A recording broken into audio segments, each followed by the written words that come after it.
Inherent Vice, the new stoner comedy from Paul Thomas Anderson, is Orson Welles meets Cheech and Chong by way of Robert Altman's The Long Goodbye.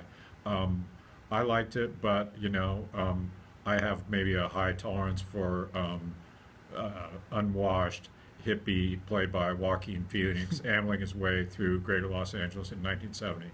Mark, what was your take on uh, Mutton Chops Phoenix and his band of merry men? Well, I think if anything, I have even a higher tolerance than you do. I thought that it was a lot of fun. It's a very casual, rambling, as you said, story that ultimately doesn't really matter. You know, solving the crime at the heart of this thing is not the point. The point is moving through 1970 LA, meeting these oddball characters, and watching Joaquin Phoenix twist up his face in various degrees of puzzlement and gesticulation. Yeah, I thought it was a lot of fun. It's not a significant movie the way some of Paul Thomas Anderson's other films have felt, like Magnolia, but still, I think, highly recommended. No pun intended. Well, I think tolerance is the right word for this movie, pun intended. Both Joaquin Phoenix's seemingly endless tolerance for marijuana, and really the audience needs a certain tolerance for this movie. It's not a short movie. It's not a linear plot in any sense. In fact, the plot is really unimportant. So if you go into it in the right frame of mind, and remember, Oregon did just pass a medical marijuana law, you might be more interested in it. A couple things that I liked a lot about it, the supporting characters, as with so many of Anderson's movies, really well done. Josh Brolin, a ton of fun, sort of as Phoenix's polar opposite. Reese Witherspoon, Martin Short. The list goes on. So, but it's really one scene after another that really only tangentially has to do with the other. Also, for all this sort of humor on the surface, really it's a sad movie. There's sort of like mourning the loss of the '60s, and then specifically Phoenix's character Doc Sportolo is, his girlfriend has left him for this rich man, and he is sad about it. And she comes back. Can they ever be together?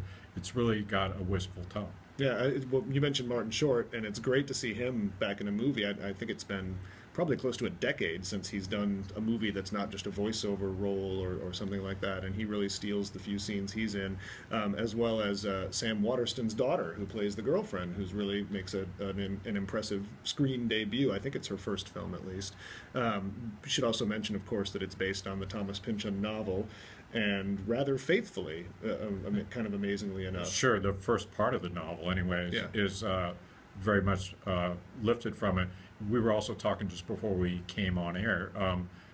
This movie takes a lot of plot points. The structure and really Phoenix's performance echoes the performance of Elliot Gould in Altman's 1973 movie, The Long Goodbye.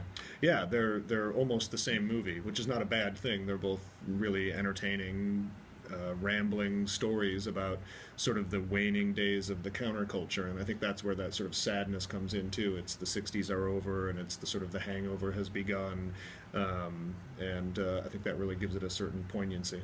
Sure, but again, we're emphasizing this is not Paul Thomas Anderson's The Master. It's more like Anderson's The Slacker, with Phoenix, a very different portrayal, but showing his really versatility and range as what I think is really one of our finest actors of his generation.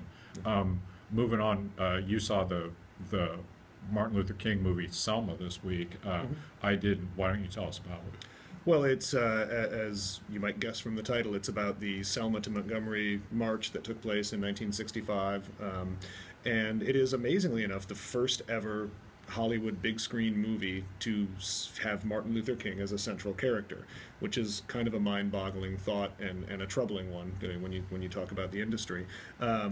Fortunately, it's really well done. It shows a lot of the political maneuvering that went on behind the scenes. It shows Martin Luther King not just as this powerful orator or this sort of saintly figure, but as this political maneuverer who meets with Lyndon Johnson and who is, of course, equally politically motivated.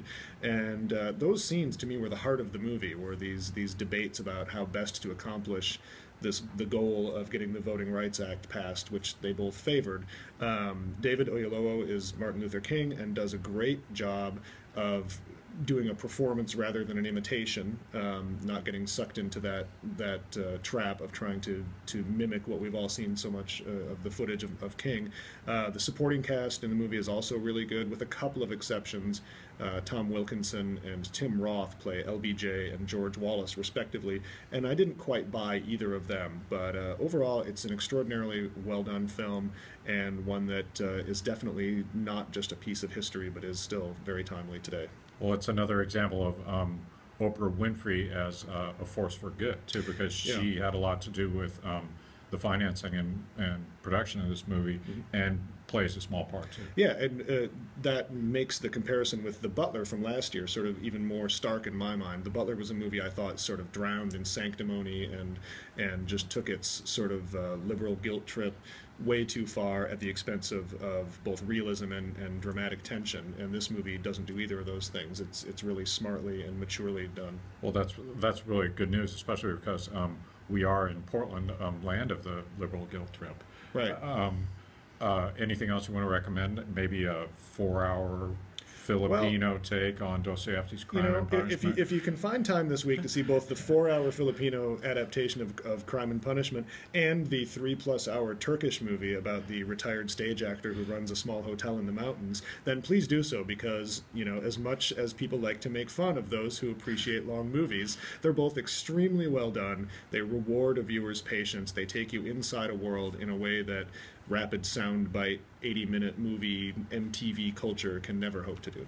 If you had to pick one, either the 4-hour Filipino movie or the 3-hour Turkish movie, I would take Norte, The End of History. I should at least say the film's titles, I suppose. Norte, The End of History, which is the Filipino film, is a masterpiece. It's a fantastic piece of cinema that will never find a wide audience and probably shouldn't try to, but is perhaps the best movie of 2015. And here it is, only January. Yeah, it's only a week. 9th. It's only, 9 days old, and here we have a winner already. Yeah, I'm not going to watch any more movies this year. I'm done.